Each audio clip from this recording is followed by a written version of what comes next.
Hello mga kawaw, magluluto naman tayo ngayon ng alimusan or hito dito sa aming dagat. Igisa po muna natin sa bawang, sibuyas at luya at kamatis at lagyan na po natin ng tubig. Pakuluin po natin ng mga 3 minutes at tikman kung okay na po ang alat.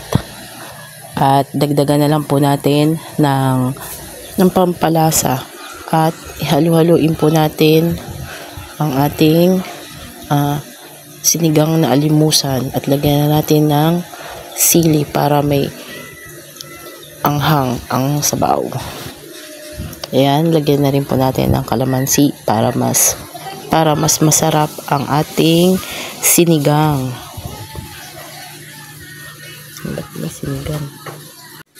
At ngayon titikman na natin mga kawaw at kung masarap na okay na po ang lasa.